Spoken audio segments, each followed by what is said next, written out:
கேட்க வேண்டியதெல்லாம் என்னிடத்தில் கேளுங்க, அல்லாஹ்வுக்கு கொடுக்க வேண்டிய மரியாதைலாம் எனக்கு கொடுங்க என்ற விதமாக நபிகள் நாயகம் ஸல்லல்லாஹு அலைஹி வஸல்லமுடைய வாழ்க்கை அமைந்திருக்கவில்லை என்பதை பார்த்து வருகிறோம். அதில் தொடர்ச்சியாக நபிகள் நாயகம் ஸல்லல்லாஹு அலைஹி வஸல்லம் அவர்கள் தினசரி 70 தடவைக்கு மேலே நான் அல்லாஹ்விடத்தில் பாவ மன்னிப்பு தேடுகிறேன் என்று சொன்ன செய்தியை கடைசியாக நேற்று பார்த்தோம். அந்த தொடர்ச்சியில் ஒவ்வொரு தொழுகையிலையும் நபி ஸல்லல்லாஹு அலைஹி வஸல்லம் அவர்கள் ஒரு துவாவை ஓதுவார்கள், அத்தஹியாத்தில் ஓதுவார்கள். அந்த துவாவை நீங்கள் பார்த்தீர்களேயானால் நபிகள் நாயகம் ஸல்லல்லாஹு அலைஹி வஸல்லம் அவர்கள் இதை ஓத தேவையே இல்லை என்று நம்ம நினைக்கிற அளவுக்கு அவங்களுடைய ஒரு இறையச்சத்தோடு கூடிய ஒரு துவாவாக இது இருக்கும். எப்படி இருக்குன்னு கேட்டால், ரப்பிஃபிர்லி ஹத்தியத்தி, இறைவா என்னுடைய அறியாமல் செய்த பிழையை நீ மன்னித்திரு, ஓ ஜஹலி என்னுடைய அறியாமையை நீ மன்னித்து விடு, ஓ இஸ்ராஃபி நான் வரம்பு மீறி செஞ்ச காரியத்தை மன்னிச்சிரு, ஃபி அம்ரி குல்லிஹி என்னுடைய எல்லா காரியங்கள்லையும் நான் கொஞ்சம் அறிவுபூர்வமாக நடக்கலைன்னா அதை மன்னிச்சிரு, வரம்பு மீறி இருந்தேன்னா அதை மன்னிச்சிரு, தவறுதலாக நான் ஏதாவது செஞ்சுருந்தேன்னு சொன்னால் அதை மன்னிச்சிரு, ஒமா அன்த ஆலும் பிஹி மின்னி நான் இது ஒரு 3 விஷயத்தை சொல்லியிருக்கிறேன், இது இல்லாமல் என்னிடம் என்னென்ன தவறு ஏற்படும் என்று நீ விளங்கி வைத்திருக்கிறாயோ எனக்கே கூட தெரியாது, உனக்கு தெரியும். தவறு செய்கிறவருக்கே என்ன தவறு செஞ்சோன்னு தெரியாது, ஆனால் அல்லாஹ் ரப்புல் ஆலமீனுக்கு அதுவும் சேர்த்து தெரியும். அதை சொல்லி காட்டுறாங்க, என்னிடமிருந்து என்னென்ன தவறுகள் நிகழ்ந்ததாக நீ அறிந்து வைத்திருக்கிறாயோ அதையும் மன்னிச்சிரு. அல்லாஹு மக்ஃபிர்லி ஹத்தாயாய வ அம்தி வ ஜஹலி வ ஹஸ்லி, இறைவா என்னுடைய தவறுகளில் வேண்டுமென்று செய்தது, அறியாமையில் செய்தது, கேலியா செய்தது, இது மாதிரி தவறு இருந்தால் கூட என்னிடமிருந்து நீ மன்னித்து விடு. ஓ குல்லு தாலிக்கு ஐந்தி, இது எல்லாமே என்னிடத்தில் இருக்கக்கூடியது தான். ரசூல் ஸல்லல்லாஹு அலைஹி சொல்கிறாங்க, ஓ குல்லு தாலிக்கு ஐந்தி, இவை அனைத்தும் என்னிடத்தில் இருக்கிறது. கேலியா தப்பு செஞ்சிருவேன், மறதியை தப்பு செஞ்சிருவேன், அறியாமையினால் தவறு செய்திருவேன், வேணும்னு கூட தவறு செஞ்சிருவேன், இதெல்லாம் என்னிடத்தில் உள்ளது தான். அல்லாஹு மக்ஃபிர்லி மா கத்தம்து, நான் முந்தி செய்த பாவத்தை எனக்கு மன்னித்து விடு. ஒமா அகர்த்து, இனிமேல் நான் ஏதாவது பாவம் செய்து விட்டால் அதையும் நீ மன்னித்து விடு. ஒமா அஸ்ரர்த்து, நான் ரகசியமாக ஏதாவது பாவம் செஞ்சிருந்தா அதையும் மன்னித்து விடு. ஒமா அலன்து, வெளிப்படையாக நான் ஏதாவது பாவம் செய்திருந்தால் அதையும் மன்னித்து விடு. அன்தல் முகத்திமு அன்தல் முஅக்கிரு, நீயே முற்படுத்தக்கூடியவனாக இருக்கிற, நீயே பிற்படுத்தக்கூடியவனாக இருக்கிறாய். அந்த அலா குல்லி ஷைஇன் கதீர், நீயே எல்லா பொருட்களின் மீதும் ஆற்றல் உள்ளவனாக இருக்கிறாய் என்ற இந்த துவாவை நபிகள் நாயகம் ஸல்லல்லாஹு அலைஹி வஸல்லம் அவர்கள் அத்தஹியாத் அமர்வுல தொழுகையில் அத்தஹியாத் ஓதி முடித்தோன்னே இந்த துவாவை ஓதக்கூடியவர்களாக இருந்தார்கள், அதிகம் ஓதக்கூடியவர்களாக இருந்தார்கள். இது புகாரியில் 5919வது ஹதீஸாக பதிவு செய்யப்பட்டிருக்கு. இப்போ நம்ம யோசிச்சு பார்க்கணும், நபிகள் நாயகம் ஸல்லல்லாஹு அலைஹி வஸல்லம் நம்ம அவுலியா மகான் இவங்களை எல்லாம் எப்படி நம்ம நினச்சி வச்சுருக்கிறோம்? அவங்களுக்கு பாவம் வருமா? அவங்க தப்பு செய்வாங்களா? அவங்களுக்கு மறதி வருமா? அவங்களுக்கு அறியாமல் வருமா? அவங்க வேணும்னு ஏதாவது செஞ்சுருவாங்களா? அதெல்லாம் இருக்கும். அதுக்கெல்லாம் அப்பாற்பட்டவங்களாச்சு அவங்க, அதிலிருந்தெல்லாம் விதிவிலக்கு பெற்றவர்களாச்சு. அந்த மாதிரி தன்மை அவங்களுக்கு கிடையாது அப்படி நம்ம நினச்சிக்கிட்டு இருக்கிறோம். நபிகள் நாயகம் ஸல்லல்லாஹு அலைஹி வஸல்லம் அவர்கள் அல்லாஹ்ட்ட முறையிடுறாங்க. இந்த முறையீட்டை கூட துவாவை ரகசியமாக தான் செய்ய சொன்னாங்க. இந்த முறையீட்டை ஒருத்தர் கேட்டு அறிவிக்கிறார்னா சத்தமாக செய்கிறாங்க. எதுக்காக வேண்டி? இது எல்லாருக்கும் தெரியணும், இது எல்லாருக்கும் பார்த்து இது மக்களுக்கு மெசேஜ் போய் சேரணுங்கிறதுக்காக வேண்டி. இது எப்படி நமக்கு தெரிஞ்சு? அத்தஹியாத்தில் அவங்க செய்து கொண்டிருந்த ஒரு துவா நமக்கு எப்படி தெரிஞ்சது? அதை எல்லாருக்கும் கேட்குற மாதிரி இந்த பிரார்த்தனை என்ன செய்கிறாங்க? கற்றுத்தர்றதுக்காக வேண்டி அவங்க செய்கிறாங்க. அப்போ நபிகள் நாயகம் ஸல்லல்லாஹு அலைஹி வஸல்லம் என்ன சொல்கிறாங்கன்னா, வேணும்னு நான் செய்வேன், மறதியாக செய்வேன், தவறுதலாக செய்வேன், கேலியாக தப்பு செஞ்சிருவேன், தவறுக்கு அப்பாற்பட்டவன் நான் கிடையாது, எல்லா விதமான தப்பும் என்கிட்டையும் இருக்கு, உன்னை விட்டால் மன்னிக்க நாதி கிடையாது, நீ யாரெல்லாம் மன்னிச்சிரு. இப்படித்தானே நபிமார்கள் இதை சொல்லித்தரத்தானே நபிமார்கள் வந்தாங்க. எல்லா நபிமார்கள் அனுப்பப்பட்ட நோக்கம் என்னன்னு கேட்டால், நம்ம அல்லாவை நோக்கி சரணடைந்து விட வேண்டும், எல்லா காரியத்தையும் அல்லாவிடத்தில் ஒப்படைத்து விட வேண்டும், எல்லா காரியத்திற்கும் அல்லாவிடத்தில் உதவி தேட வேண்டும், எல்லா காரியத்துக்கும் அவனிடத்தில் சரணடைந்து விட வேண்டும். நம்முடைய எல்லா ஒமா உமிரு இல்லாலி யாபுதுல்லாஹ முஹ்லிஸீன லஹுத்தீன், வணக்கத்தை அவனுக்கு மாத்திரம் உரித்தாக்கி வணங்க வேண்டும் என்பதற்காகத்தான் அவர்கள் கட்டளையிடப்பட்டார்கள் இதை தவிர மக்களுக்கு உம்மத்துமார்களுக்கு வேற கட்டளை இடப்படலை நல்லா சொல்றானே. அதை சொல்ல வந்த காரணத்தினால தான் இப்படி நபிகள் நாயகம் ஸல்லல்லாஹு அலைஹி வஸல்லம் அவர்கள் வெளிப்படையாக பிரார்த்தனை செய்து அதை நம்மெல்லாம் அறிந்து கொள்கிற விதத்தில் செஞ்சுருக்கிறாங்க. இப்படி இருக்கக்கூடிய நேரத்தில் அப்போ மகானு பெரியார்லாம் என்ன செய்வாங்க? அவங்கெல்லாம் எப்படி இதை விட மேம்பட்ட ஒரு நிலையில் இருக்க முடியும்? இதை நம்ம சிந்தித்து பார்க்க வேண்டும். அதே மாதிரி நபிகள் நாயகம் ஸல்லல்லாஹு அலைஹி வஸல்லம் அவர்கள் மக்காவில் இருந்த ஆரம்ப காலத்தில், மக்காவில் இருந்த துவக்க காலத்தில் அவங்க பலவிதமான கஷ்டங்கள் துன்பங்களுக்கு உள்ளானார்கள். அதில் ஒரு முக்கியமான ஒரு துன்பம் என்னவென்று சொன்னால், அவங்க பிரச்சாரம் செய்துவிட்டு இந்த காபத்துல்லாவில் போய் என்ன செய்வாங்க? தொழுகை நடத்துவார்கள். ஏன்னா காபத்துல்லாவில் அவங்க சிலைகளை வச்சு இருந்தாலும் அது இப்ராஹிம் நபி கட்டின அது ஆலயமாக இருக்கிறதுனால அது நமக்கு தௌஹீதுக்கு சொந்தமான அது ஆலயம் அது என்ற ஒரு உரிமையோட அந்த காபத்துல்லா ஆலயத்தில் என்ன செய்வாங்க? போய் தொழுகை நிறைவேற்றுவார்கள்.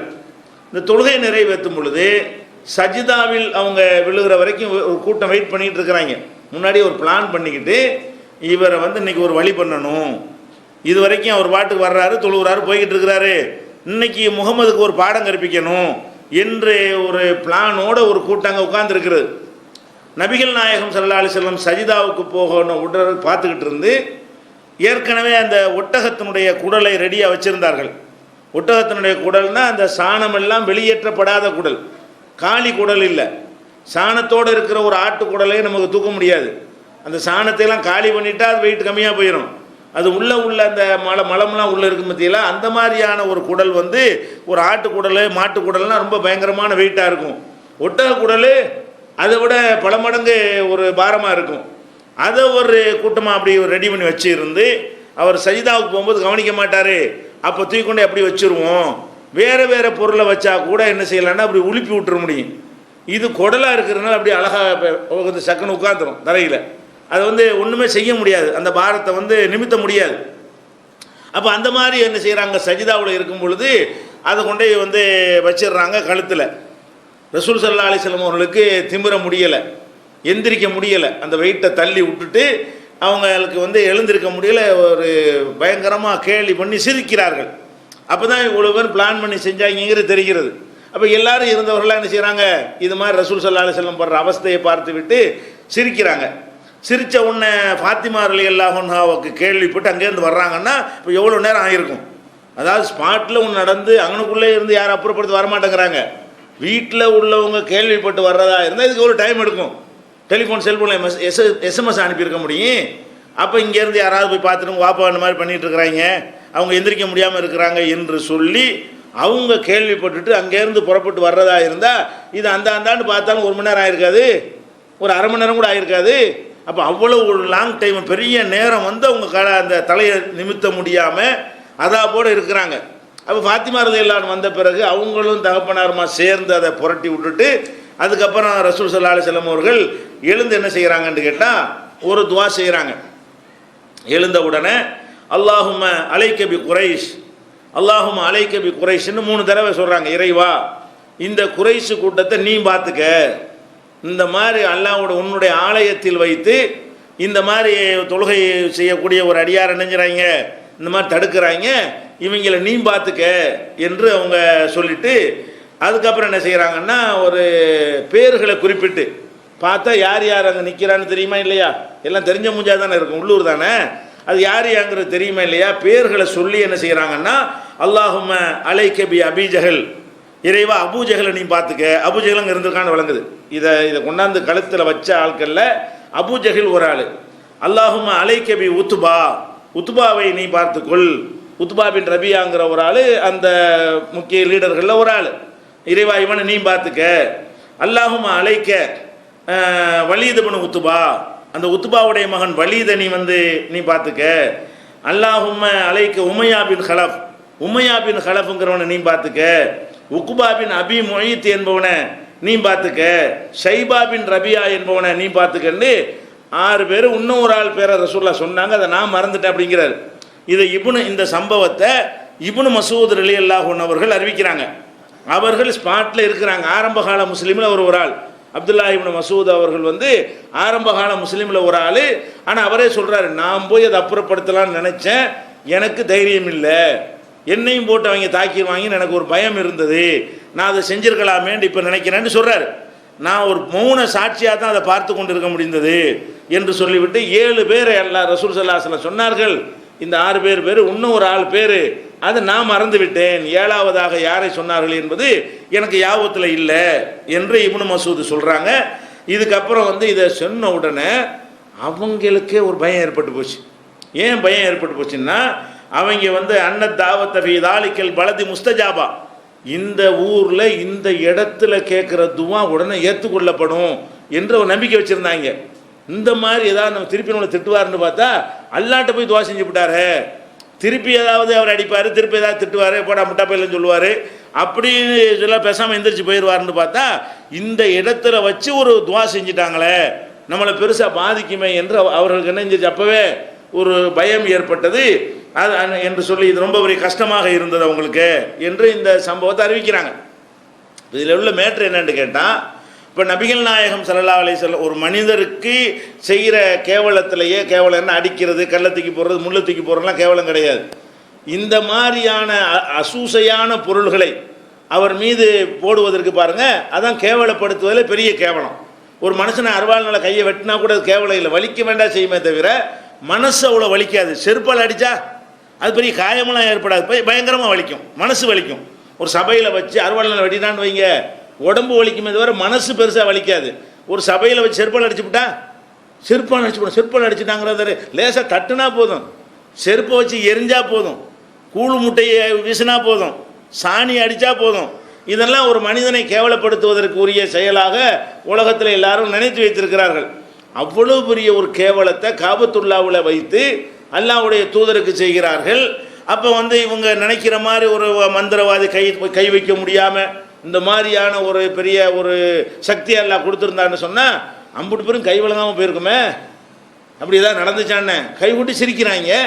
இப்போ நபிகள் நாயகம் ஸல்லல்லாஹு அலைஹி வஸல்லம் துவா செஞ்சாங்களே, துவா செஞ்ச உடனே கூட அவங்க அழிஞ்சு போயிட்டாங்களா? துவா செஞ்ச பிறகு அவங்க கை தான் ஓங்குது, மேலும் மேலும் நமக்கு துன்பங்கள் அதிகரிக்குது. அதுக்கப்புறம் ஊரை விட்டே விரட்டுறதுல அவங்க தான் ஜெயிச்சாங்க. ரசூல் ஸல்லல்லாஹு அலைஹி வஸல்லம் ஜெயிக்க முடியலை. அவ்வளோ தோழர்களும் ஊரை விட்டு ஹிஜ்ரத் செஞ்சு போனாங்க, அவங்க கை தான் ஓங்குது. கடைசியில் ரசூல் ஸல்லல்லாஹு அலைஹி வஸல்லம் ஊரை விட்டு போகிற அளவுக்கு கொலை செய்கிறதுக்கு பிளான் பண்ணுறாங்க. அப்போ இந்த சம்பவத்துக்கு பிறகு ரசூல் ஸல்லல்லாஹு அலைஹி வஸல்லம் அல்லாஹ்விடத்தில் ஒப்படைச்ச பிறகு கூட உடனே எந்த ரியாக்ஷன் நடக்கலை. இந்த மாதிரி ரசூல்லா பண்ணி யாரும் பண்ணதுன்னு சொல்லி அல்லாஹ் நினைஞ்சிருக்கலாம், அப்போவே ஏதாவது பண்ணியிருக்கலாமா இல்லையா? அப்போ அவன் பாட்டுக்கு நினைச்சான்ல, அவன் ஒரு கணக்கு பண்ணி வச்சுருப்பான், எல்லாத்துக்கும் ஒரு ப்ரோக்ராம் பண்ணி வச்சுருப்பான். ஒரு பழமொழி சொல்லுவாங்கள்ல, அரசு அன்று கொள்ளும் தெய்வம் நின்று கொள்ளும்பாங்க. அரசாங்கம் அன்னன்னைக்கு உடனே பனிஷ்மெண்ட் பண்ணிடுவாங்க. தெய்வம் கடவுள் அப்படிலாம் பண்ண அவருக்கு தெரியும் எப்போ செய்யணுங்கிறது. அதை கரெக்டாக நிதானமாக அடித்து அடிக்கிறதுக்காக வேண்டி எல்லாம் வெயிட் பண்ணிகிட்டு இருப்பான். ஆனால் இவங்க இவ்வளவு கஷ்டப்பட்ட பிறகும் அவங்களுடைய கை தானே ஓங்குனுச்சு. இதுக்கு பிறகாச்சும் அவங்க உடனே அழிஞ்சு போயிடலையே. அப்போ இதை இப்னு மசூத் அவர்கள் சொல்கிறாங்க, ரசூல் ஸல்லல்லாஹு அலைஹி வஸல்லம் இப்படி துவா செய்த பிறகு கூட அவங்களுக்கு ஒன்றுமே ஆகலை. ஆனால் முத போர் இருக்க பத்ர் போர், அந்த பத்ர் போரில் ரசூல் ஸல்லல்லாஹு அலைஹி வஸல்லம் யார் பேரையெல்லாம் சொன்னார்களோ அவ்வளவு பேரும் வேறற்ற மரங்களாக வெட்டப்பட்டு வீழ்ந்ததை என் கண்ணால் நான் பார்த்தேன். இந்த துவா அப்போ தான் கபூலாகுது. அல்லாஹ் ஏற்றுக்கிட்டு என்ன செய்கிறான், இவங்க எல்லாரையும் கணக்கு தீர்க்கிறது எப்போ, அவன் ஒரு கணக்கு உஹது பத்ர் போரில் பார்த்துக்கிறோன்னு எல்லாம் கணக்கு பண்ணி வச்சுருக்கிறான். அது வரைக்கும் கை ஓங்கிக்கிட்டே இருக்கு, அநியாயம் ரொம்ப பண்ணட்டு அப்படின்னு எல்லாம் என்ன செய்கிறான், விட்டு பிடிச்சிருக்கிறான். அல்லாஹ்வுடைய ஸ்டைலாக நான் சனஸ்தத்ரிஜுஹும் மின் ஹைஸு லா யஅலமூன், அவர்கள் அறியாத விதத்தில் விட்டு பிடிப்போம். அக்ரம் பண்ணான்னு வைங்களேன், இன்னைக்கு பண்ணாங்க இன்னைக்கு எல்லாம் அழிச்சிட மாட்டான். ஒரு 5% அக்ரம் பண்ணுறான்னா இன்னும் கொஞ்சம் எல்லாம் விடுவான், 10 பண்ணுறியான்னு பார்ப்போம், 10% பண்ணுவான், ஒன்று ஆகலன்னு 20% பண்ணுவான், அப்புறம் 30% அநியாயம் பண்ணுவான், அப்புறம் 40 ஆகும் அநியாயம், அப்புறம் 50 ஆகும். 50 ஆகும்போது அதில் லூஸ் தான் விடுவான். தூண்டிலில் மீனை விட்டு நம்ம என்ன செய்வோம், தூண்டில் போடுவோமா இல்லையா, மீன் கடிக்குமா இல்லையா, உடனே இழுத்துட மாட்டோம். லேசாக கடிக்கும்போது இழுத்தோம்னா வெறும் தூண்டி தான் வரும், மீன் வராது. அப்போ என்ன செய்யணும், அந்த தூண்டிய மீன் நல்லா சாப்பிட்ற வரைக்கும் இழுக்குமா, நம்ம லூஸ் விட்டுக்கிட்டே இருக்கணும். எல்லாம் தூண்டி தொண்டைக்குழி வரைக்கும் போகட்டும் வரைக்கும் நம்ம என்ன செய்வோம், விடுவோம். அப்போ அதையும் நினச்சிக்கிறேன், நமக்கு ஃப்ரீயாக யாரோ உணவு போட்டுட்ருக்குறாங்க அப்படி நினச்சி சாப்பிடுமா, வெட்டும்போது ஒரு வெட்டுனா முடிஞ்சு வச்சுக்கதை. எல்லாம் அப்படி தான் செய்வாங்கிறான், விட்டு பிடிப்பேங்கிறான்.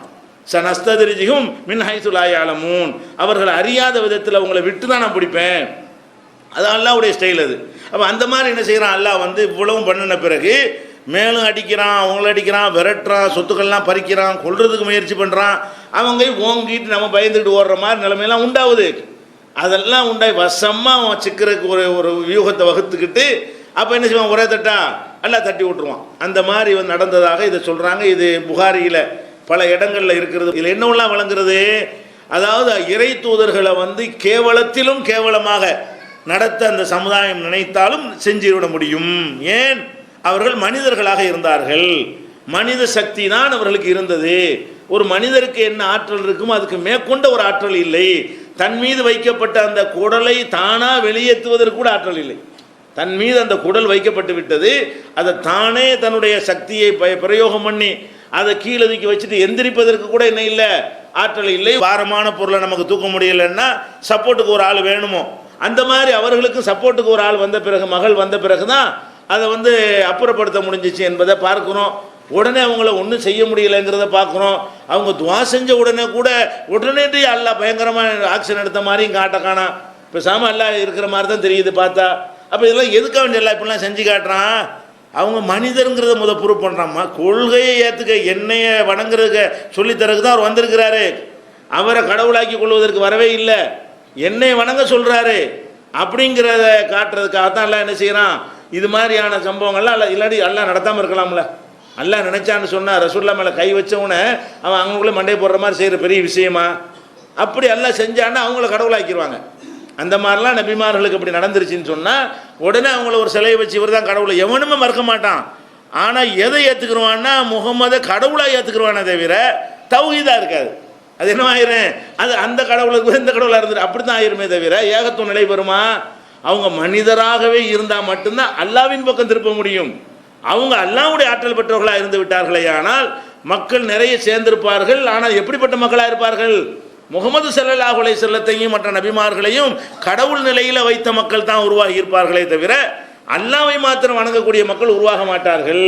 அதுக்காகத்தான் அல்லாஹ் என்ன பண்ணுறான், அவனை மட்டும் வணங்கக்கூடியவர்களை உருவாக்குவதற்கு தான் நபிமார்களுக்கு இவ்வளோ கஷ்டம் வரும் பொழுது அவன் எதுவுமே செய்யாமல் என்ன செய்வான், சில நேரங்களில் உதவி செய்வான், சில நேரத்தில் கண்டுக்கிறாம மறுமையில் பார்த்துக்குருவோன்னு விட்டுருவான்ல. அந்த மாதிரி இருக்கிறத நம்ம பார்க்குறோம். அதே மாதிரி இப்போ நபிகள் நாயகம் ஸல்லல்லாஹு அலைஹி வஸல்லம் அவங்கள்ட்ட ஒரு கூட்டமாக வர்றாங்க.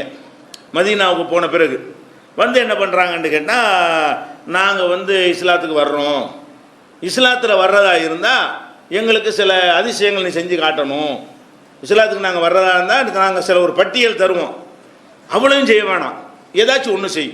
என்ன கேட்குறாங்க, ஒரு லிஸ்ட்டு ஒன்று தரப்போகிறோம், இந்த லிஸ்ட்டில் உள்ள விஷயங்களில் ஏதாச்சும் ஒன்று செஞ்சுட்டேன்னு சொன்னால் நாங்கள் ஒன்றை ஏற்றுக்கிற ரெடியாக இருக்கிறோம். அது விதண்டாவாதத்துக்கு தான் அவங்க கேட்குறாங்க, ஏற்றுக்கிறதுக்காக கேட்கல. அது பின்னாடி அல்லாஹ் சொன்ன பிறகு நமக்கு தெரிகிறது. அவங்க என்ன சொல்கிறாங்கன்னு கேட்டால், காலு நபிகள் நாயகம் ஸல்லல்லாஹு அலைஹி வஸல்லம் அவங்கள்ட்ட சொல்லுகிறார்கள், லன் நுமின லக ஹத்தா தஃப்ஜுர லனா மினல் அர்லி யம்புஆ. இந்த பாலைவனத்தில், இந்த மண்ணில் நீ ஒரு ஊற்றுக்கண்ணை என்ன செய்யணும், பீரிட்டு ஓட வைக்கணும். அது முடியுமா? பாலைவனத்தில் இருக்கிறது பாலைவனம், தண்ணிக்கு தட்டுப்பாடான ஒரு பகுதி. இந்த சம்சம் மட்டும் அல்லாஹ்வுடைய அருளால் ஒரு பெரிய ஒரு நீர் ஊற்று கீழே இருக்கிறத தவிர வேறு பக்கத்தில் ஆறு கரை ஒன்றுமே கிடையாது.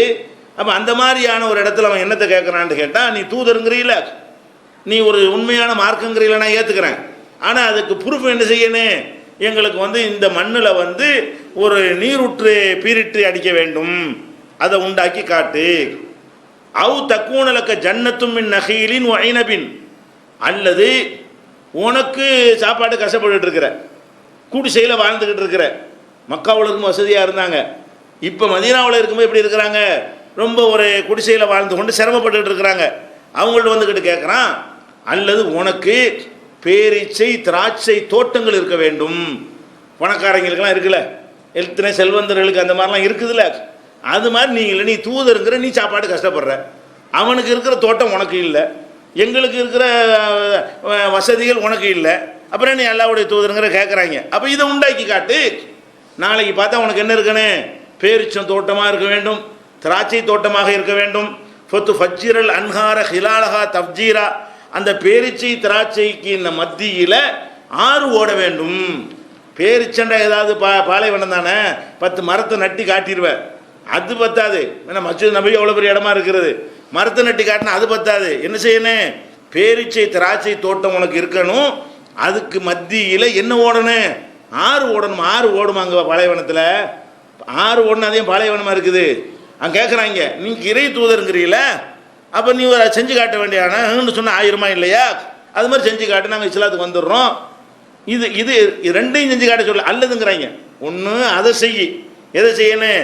பூமியில் ஒரு நீரூற்று, பயங்கரமான நீரூற்று பீரிட்டு அடிச்சுக்கிட்டே இருக்கணும், வற்றாத ஊற்று ஒன்று உண்டாக்கி காட்டணும். அல்லது பேரிச்சை திராட்சை தோட்டத்தெல்லாம் உனக்கு சொந்தமாக்கி அதுக்கு மத்தியில் ஒரு நதி ஓடுற மாதிரி செஞ்சு விடு. அல்லது அவு துஸ்கித்த சமா கமா சாம் தலைனா கிசபன், அல்லது கிண்டலை பாருங்க. அல்லது என்ன செய்யணும்னா, இந்த வானம் இருக்குதுல்ல, வானம் இடிஞ்சு எங்கள் தலையில் உள்ள போய் அப்போ ஏற்றுக்கிறோம். வானம் என்ன செய்யணும்? எங்கள் தலையில் இடிஞ்சு உழுவணும் அப்படிங்கிறாங்க. அல்லது அவு தகத்திய பில்லாகி ஒரு மலாய்க்கத்து கபீலா, அல்லது அல்லாவையும் மலக்குகளையும் நேர நான் தான் அல்லா, இவங்க தான் மலக்குன்னு சொல்லு. அல்லாங்கிற மலக்குங்கிற உன்னை அனுப்புனாங்கங்கிற, இது எப்படி நான் நம்புறது?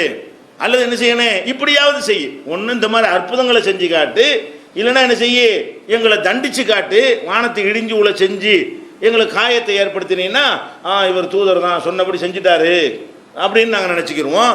அல்லது நீ அல்லாவுடைய தூதர்னு சொல்கிறதுக்கு பதிலாக, அல்லா வணங்கணும்னு நீ சொல்கிறதுக்கு பதிலாக அல்லாஹ் சொல்லு. அல்லாஹ் என்ன செய்யணும்? நான் தான் அல்லா, என்னை எல்லாரும் வணங்குங்கன்னு சொல்லி ஏற்றுக்கிறோம் அப்படிங்கிறாங்க. அல்லது என்ன செய்வான்னு கேட்டால், அவு தக்கூனலக்க பைத்தும் மின் சுகுருவின், அல்லது தங்கத்தில் ஒரு வீடு கட்டி காட்டு. உனக்கு ஓலை குடிசை தான் இருக்குது, நீ என்ன செய்யணும்? தங்கத்தால் ஒரு வீட்டை கட்டி காட்டு, வீட்டை சொந்தமாக்கி காட்டு. அல்லது அவு தர்கா பிசமா, அல்லது வானத்தில் அப்படி நாங்கள் பார்த்துக்கிட்டு இருக்கும்போதே மேலே போ. அப்போ என்ன செய்வோம்? அப்படி ஆகாயத்தில் பறக்க அப்படின்னு தான் கதை விட்றாங்க. அவுளியாக செஞ்சாங்கிறாங்க. அவுளியா என்ன செஞ்சாராம்? ஆகாயத்தில் பறந்தாராம், தண்ணியில் நடந்தாராம், முசல்லாவை ஆகாயத்தில் விரிச்சு அங்கே தொழுதாராம். இப்படிலாம் கதை விட்றாங்கல்ல, அது ரசூலுல்லாஹ்ட்ட கேட்குறாங்க. என்ன கேட்குறான்? அவு தர்கா பிசமா, வானத்தில் நீ கொஞ்சம் மேலே ஏறி போக வேண்டும். ஆனால் அதுக்கு ஒரு கண்டிஷன் இருக்குது. மேலே ஏறிட்டு நீ என்ன செய்யணும்? திரும்பியும் வரணும். மேஜிக்கி பண்ணி மேலே போயிடறான்னு பயப்படுறாங்க. ஒலன் நூமில் ருக்கிக்க, நீ மேலே ஏறினதை நாங்கள் நம்ப மாட்டோம். ஹத்தா துனசில் அலைனா கிதாபன் நக்கரவு, நாங்கள் வாசிக்கும் விதமாக மேலே போயிட்டு ஒரு புத்தகத்தோடு வரணும். அல்லாஹ் தந்தான் வேதம்ங்கிற, அல்லாஹ் தந்தது நாங்கள் எப்படி நம்புறது? நீ வெறுங்கையா வீசிக்கிட்டு மேலே போயிட்டு திரும்பி வரும்போது புத்தகத்தோட வா. அப்போ அல்லாஹ் கொடுத்தான்னு ஒத்துக்குருவோம். வெறும் ஆளாக தான் போனேன், இந்த பாரு புஸ்தகம் அல்லாஹ் தந்திருக்கிறான்னு சொல்லிட்டீங்கன்னா அல்லாஹ் வேதத்தை கொடுத்தான்னு ஏற்றுக்குறோங்கிறாங்க. அதாவது வெறுங்கையோடு ஏறி போயிட்டு வாசிக்கும் விதமாக என்ன செய்யணும்? இது மாதிரிலாம் கொண்டு வரணும். இப்படிலாம் செஞ்சால், இதில் ஏதாவது ஒன்று செய்தால், அவங்க கேட்டது என்ன? நாங்கள் சொன்ன இந்த பட்டியலில் இருந்து ஏதாவது ஒன்றை செஞ்சேன்னு சொன்னால் நாங்கள் எல்லாரும் உன்னை ஏற்றுக்கிறது தயார் அப்படிங்கிறாங்க. அப்போ இதுக்கு அல்லாஹ் என்ன பதில் சொல்கிறான்? ரசூல் ஸல்லல்லாஹு அலைஹி வஸல்லம் என்ன பதில் அந்த மக்களுக்கு சொன்னாங்க? குல் சுப்ஹான ரப்பி ஹல் குந்து இல்லா பஷரர் ரசூலா. நபியே நீங்கள் அந்த மக்களுக்கு சொல்லுங்கள். இப்படி கேட்குறாங்களா? என்ன பதில் சொல்கிறதுன்னு தடுமாறுறீங்களா? கேட்குறான், ஏதாவது கேட்குறான், என்ன அல்லாஹ் செய்ய சொன்னால் பரவாயில்லையோ, அல்லாட்ட ஒன்று ஆர்டர் காணாமன்னு வெயிட் பண்ணுறாங்க. இவங்க கேட்குறாங்கல்ல, கேட்டால் உடனே பதில் சொல்ல முடியாது. பாரதூரமான கோரிக்கை வச்சுருக்கிறாங்க. ஒருவேளை அல்லாஹ் ஏதாவது ஒன்று செய்ய சொல்லிட்டான்னு சொல்லிடுவான்ல, அவங்க வெயிட் பண்ணிக்கிட்டு என்ன பதில் சொல்கிறதுன்னு அல்லாட்டிருந்து எதிர்பார்க்குறாங்க. அல்லாஹ் பதில் சொல்லி கொடுக்குறான். என்ன சொல்லி கொடுக்க சொல்கிறான்? உங்ககிட்ட இதெல்லாம் கேட்குறாங்களா? அப்போ உனக்கு ஏதோ சக்தி இருக்குன்னு நினச்சிட்டு கேட்குறாங்க. நீ நினச்சா இதெல்லாம் செஞ்சிடலாம்னு நினச்சிக்கிட்டு கேட்குறாங்க. அது அந்த கருத்தை விதைக்கிறதுக்காக கேட்குறாங்க. நீ சொல்ல வேண்டிய பதில் என்ன தெரியுமா? சுப்ஹான ரப்பி, என் இறைவன் தான் எந்த குறைகளும் இல்லாத தூயவன். அவன் ஒருத்தனுக்கு தான் நினைச்ச எதை வேண்டாலும் செய்ய முடியும். ஹல் குந்து இல்லா பஷரர் ரசூலா, நான் மனிதனாகவும் தூதராகவும் தானடா இருக்கிறேன் என்று கேட்குறீங்க. இதெல்லாம் நான் எப்படி செய்வேன்னு சொல்லியிருப்பது. இப்படி கேட்குறாங்க. நீ என்ன பதில் சொல்லணும்? நான் எப்போ அல்லான்னு சொன்னேன் அவன்கிட்ட, அல்லாவுடைய ஆற்றல் எனக்கு இருக்குன்னு சொன்னா, நான் என்னை அல்லான்னு சொன்னேன்னா இதெல்லாம் கேளு, இதெல்லாம் அல்லாஹ் செய்கிற வேலை. நீ சொன்ன விஷயங்கள் எல்லாமே அல்லாஹ் தான் செய்வான். நான் உங்ககிட்ட அல்லாண்டு வாதம் பண்ணுனேன்னு சொன்னால் இதெல்லாம் நீ என்கிட்ட கேட்கலாம். நான் மனுஷன் தானே வாதம் பண்ணுறேன். மனிதன் எனக்கு இறைவனிடத்தில் செய்தி வருதுங்கிறேன். செய்தி வந்ததுனால நான் கடவுள் ஆயிடுவேனா? கடவுளிடமிருந்து நியூஸ் வருது, செய்தி வருதுங்கிறது தான், மெசேஜ் வருதுன்னு தானப்பா நான் சொல்கிறேன். அப்படிங்கிறத பதில் தான் நீ சொல்லணும். முடியாதுன்னு சொன்னான்ல. சுருக்கமாக சொன்னால் என்னது? நான் மனுஷங்கிற சொல்லிவிட்டு உன்னை வேறு எதுவும் அல்ல என்கிட்ட கேட்குறலாம், உன்ட்ட கேட்குறாங்க. இதெல்லாம் நான் பண்ணுற வேலையில், இதெல்லாம் நான் உழவும் செய்வேன், நான் செய்கிற வேலையெல்லாம் நீ செய்யணும் கேட்டாங்கன்னா அதுக்கு நீ என்ன பதில் சொல்லணும்? தலையாட்டிட்டு இருக்கக்கூடாது. நமக்கு இயலாதுன்னு சொல்லுது. நான் மனுஷன்னு சொல்லிவிடு, நான் ஒரு தூதர்னு சொல்லிடு, என் இறைவனுக்கு தான் இதெல்லாம் செய்ய முடியும்னு சொல்லிவிடு, இப்படித்தான் நீ பதில் சொல்லணும்னு சொல்லி 17வது அத்தியாயத்தில் 93வது வசனத்தில் அல்லாஹ் சொல்லி காட்டுகிறான். இது என்ன வழங்குது? அது இஸ்லாத்துக்கு வர்றதுக்காக தானே இது கேட்டான், வேற ஒரு காரணத்துக்கு கேட்கலையே. ஒரு தங்க வீடை உண்டாக்குற பெரிய ஒரு விஷயமா? அல்லாஹ் படைச்சிருக்கிற சூரியன் சந்திரனை படைச்சிருக்கான அது பெரிய பிரம்மாண்டமான ஒரு விஷயமா? தங்கத்தில் ஒரு வீடு ஒரு பெரிய விஷயமா? ஒரு நீரூற்றை உண்டாக்குற ஒரு பெரிய விஷயமா? ஒரு மூசா நபி ஒரு கைத்தறி அடிச்சோன்னு உண்டாகலையா? அது மாதிரி உண்டாக்கிட்டு போயிடலாம்ல. அப்போ அவங்க கேட்டதெல்லாம் செய்ய முடிஞ்ச ஒரு காரியம் தான் அல்லாவுக்கு ஒரு லேசான காரியம். இதை விட பெரிய பெரிய காரியங்களை எல்லாம் அல்லாஹ் செய்து கொண்டே தான் இருக்கிறான். ஆனால் அப்படிப்பட்ட ஒரு இறைவன் சம்மந்தப்பட்டதை கேட்குறாங்க போது அல்லாஹ் என்ன செய்யலை? நீ கேட்டலாம் கொடுக்க முடியாது, நான் நினச்சா கொடுப்பேன், இல்லாட்டி இல்லைம்பேன். நான் நினச்சேன்னா அந்த அற்புதத்தை செய்ய சொல்லுவேன், நினச்சேன்னா அந்த அற்புதம் செய்ய முடியாமல் கையை பசைஞ்சிக்கிட்டு நிற்க வைப்பேன், அது நம்ம வேலை என்று சொல்கிறான்னா எப்படி மகானு பெரியார்லாம் செய்வாங்கன்னு நினைக்கிறது? அவங்களுக்கு இவ்வளோ ஆற்றல் இருக்குது, பவர் இருக்குன்னு இப்படி நினைக்கிறது? இது இப்போ இந்த பேசிக்கலாக நம்ம வெளியே போயிட்டு இருக்கிறோமே. இஸ்லாத்தினுடைய அடிப்படையிலேருந்து நம்ம என்ன சொல்லணும்? லா இலாஹ இல்லல்லாஹ் முஹம்மது ரசூலுல்லாஹ்ங்கிறோம். முஹம்மது ஸல்லல்லாஹு அலைஹி வஸல்லம் தான் நமக்கு எல்லாத்துக்கும் சிறந்த மனிதர், முன்மாதிரின்னு சொல்கிறோம். அவங்களுக்கு மேலே ஒரு பெரியார் மகானை நம்ம நினைக்கிறோமே, இதெல்லாம் செய்ய முடியும்னு நினைக்கிறாங்க இல்லைங்க. இதெல்லாம் என்ன செய்யுமா? யாருக்கு முடியும்? அவுலியாக்களுக்கு செய்ய முடியும். அங்கேருந்து கப்பலில் வந்துக்கிட்டு இருந்தாங்களாம், மூழ்கிற மாதிரி புயல் வந்துச்சான், கப்பல் ஓட்டையாக போச்சான், அவர் இங்கே உட்காந்துட்டு கண்ணாடியை விட்டு எரிஞ்சாராம், அந்த ஓட்டை அடைஞ்சிருச்சு. இப்படிலாம் கதை விட்றாங்களே. இப்படிலாம் செய்ய முடிஞ்சால் இப்போ ரசூலுல்லாஹ் இதை செஞ்சுருக்க மாட்டாங்களா? அப்போ இப்படிலாம் அவுலியாக்கள் பேரில் கதை கட்டி வச்சிருக்கிறார்கள். அப்போ இதெல்லாம் பொய்ங்கிறது விளங்கி கொள்கிறோம். அதே மாதிரிங்க ஒரு மனிதர் தன்னுடைய பிள்ளைகள் விஷயத்தில் தான் எந்த மனிதருமே அதிகமான ஒரு பவரை பயன்படுத்துவாங்க. உங்கள் பிள்ளைக்கு உடம்பு சரியில்லை, எவ்வளவும் செலவழிப்பேல இல்லையா? வேறு யாருக்கு உடம்பு சரியில்லாமல் போனால் அவ்வளோ செலவழிக்க மாட்டீங்க. உங்கள் பிள்ளைக்கு உடம்பு சரியில்லாமல் போணுச்சுன்னா வீட்டை விற்றும் செலவழிப்பீங்க, கடனை வாங்கியும் செய்வீங்க, நகை நட்டு எல்லாத்தையும் கொடுத்துட்டாவது அந்த செலவழிச்சா தான் பிள்ளையை காப்பாற்ற முடியும்னா அவ்வளவும் செய்வீங்க. அந்த பிள்ளையை குணமடைவதற்காக வேண்டி என்னென்ன பிரார்த்தனைகள் இருக்கோ, என்னென்ன நேர்ச்சைகள் இருக்குதோ, உங்களுக்கு என்னென்னலாம் செய்ய இயலுமோ எல்லாத்தையும் செய்வீர்கள். இப்படித்தான் மனிதர்களாகிய எல்லாருமே படைக்கப்பட்டு இருக்கிறோம். அப்போ இவன் ரசூல் ஸல்லல்லாஹு அலைஹி வஸல்லம் அவர்களுக்கு ஆம்பளை பிள்ளை என்ன செய்கிறான்ல? கொடுக்குறான். அந்த ஆம்பளை பிள்ளை பிறந்து தவழ்ந்து பால் குடித்து கொண்டிருக்கக்கூடிய அந்த பருவத்தில் இருக்கக்கூடிய நேரத்தில் உடல்நிலை சரியில்லாமல் போகுது. நபிகள் நாயகம் ஸல்லல்லாஹு அலைஹி வஸல்லம் மகனுக்கு பேர் இப்ராஹிம் அலைஹிஸ்ஸலாமுடைய நினைவாக அவங்கள மாதிரி நம்ம பிள்ளை வரட்டுமே என்பதற்காக வேண்டி பாட்டனார் பேரை என்ன செய்கிறாங்க? தன்னுடைய பிள்ளைக்கு வைக்கிறாங்க. அப்போ இப்ராஹிம் அவர்கள் என்ன செய்கிறாங்க? போன அந்த குழந்தையை பார்த்தா மரண தருவாயில் மூச்சு வாங்கி கொண்டு துடிக்கிறது. அந்த மூச்சு வாங்குறத பார்க்க நபி ஸல்லல்லாஹு அலைஹி வஸல்லமுடைய கண்களில் கண்ணீர் கொட்டுகிறது. ரசூலுல்லாஹ்வுடைய கண்ணில் என்ன செய்யுது? பார்க்க சகிக்கலை. நம்ம பிள்ளை இந்த மாதிரி மரணத்துடைய எல்லையை தொட்டுக்கிட்டு இருக்காருண்டு. அந்த மடியில் இருந்து கொண்டே கண்ணீர் விட்டு கொண்டிருக்கும் பொழுது குழந்தை இறந்து போய் விடுகிறது. இப்ராஹிம் அவர்கள் என்ன செய்கிறாங்க? அவங்க இறந்து போயிடுறாங்க. அப்போ ரசூல் ஸல்லல்லாஹு அலைஹி வஸல்லம் இப்போ தாரதாரியாக கண்ணீர் வடியுதா? சஹாபாக்கள் கேட்குறாங்க, அல்லாஹ்வுடைய தூதரே, ஏன் நீங்கள் எப்படி அழுவுறீங்க? நாங்கள் சாதாரண ஆளுக்கு அழுவலாம், நீங்கள் டிஃப்ரெண்ட்டான ஆளாச்சு, நீங்கள் எப்படி அழுவுறது? அதுதான் கேட்குறாங்க, நீங்கள் என்ன அழுவுறீங்கன்றவன. அப்போ ரசூல் ஸல்லல்லாஹு அலைஹி செய்கிறாங்க, இது மனிதன்கிட்ட அழுதானே பாவனு, அல்லாஹ் அப்படி தானே படைச்சி வச்சிருக்கிறான், இயற்கை தானே என்று சொல்லிவிட்டு, இன்னல் ஐன ததுமவு, கண்கள் இரத்த கண்ணீரை வடிக்கின்றன, ஒல் கல்பு யஹசுனு, உள்ளம் வேதனைப்படுகிறது, வலா நகூல இல்லாமாயர்லா ரப்புனா, இறைவன் பொருந்தி கொள்ளாத ஒரு வார்த்தையை நான் பேச மாட்டேன், அதுக்காக வேண்டி கவலையாக தான் இருக்குது, கண்ணீர் தான் விடுவனே தவிர, யா அல்லாஹ் என் பிள்ளை தான் உனக்கு கிடைச்சானா? நம்ம சொல்கிறாங்கல்ல துன்பம் வரும்போதெல்லாம், என் புருஷன் தான் கிடைச்சானா, என் முன்னாடி தான் உனக்கு அப்படின்னு சொல்கிறாங்களா இல்லையா? அப்போ இறைவன் நாடும்போது எடுத்துக்கொள்வான். அப்படி நாங்கள் பேசணுமே தவிர அல்லாஹ் பொருந்தி கொள்ளாத வார்த்தையை சொல்ல மாட்டோம். ஆனால் கண்ணீர் விடத்தான் நான் செய்வேன், கவலைப்படத்தான் செய்வேன். ஒ இன்னா பி ஃபிராக்கிக்க யா இப்ராஹிம் ல மஹசூனூன், இப்ராஹிமே உன்னுடைய பிரிவுக்கு நான் ரொம்பவும் கவலைப்படுகிறேன். அப்போ அந்த குழந்தை பட்ட வேதனை துடிப்பு எல்லாத்தையும் பார்த்துவிட்டு அவங்க மடியில் கிடந்து துடிக்க அந்த குழந்தை இறக்கும் பொழுது கண்ணீர் தான் விட முடிந்தது. இது புகாரியில் 1303வது ஹதீஸில் இருக்கிறது. அப்போ இதில் நான் என்ன யோசிச்சு பார்க்கணும்? அவங்க பேரை சொன்னாலும் குணமாகிவிடும், மௌலுது ஓதுனா குணமாகிவிடும், சலாத்து நாரியா ஓதுனா ரசூல்லா புகழ்ந்து சொல்கிறதுனால நமக்கு நோய் தீர்ந்து விடும், நோயாளி அவர் கண்ணால் ரசூல்லா பார்த்தாலே என்னவாயிரம் அவருடைய நோயெல்லாம் தீர்ந்து விடும். இப்படியெல்லாம் மௌலுது பாடல்கள்லையும் அவங்களை பற்றி மீலாது விழா சபைகள்லாம் என்ன செய்கிறாங்க, பேசி கொண்டிருக்கிறார்கள். ரசூல் ஸல்லல்லாஹு புகழ்வதற்கு இதை சொல்வது கிடையாது. ரசூல்லாவுக்கு இருக்குன்னு சொல்லிக்கிட்டு தான் மற்ற ஆளுகள் சொல்ல முடியும். அதுக்காக வேண்டி தான் இவங்களுக்கு ரசூல்லா மதிக்கிறதுக்கு சொல்கிறது கிடையாது.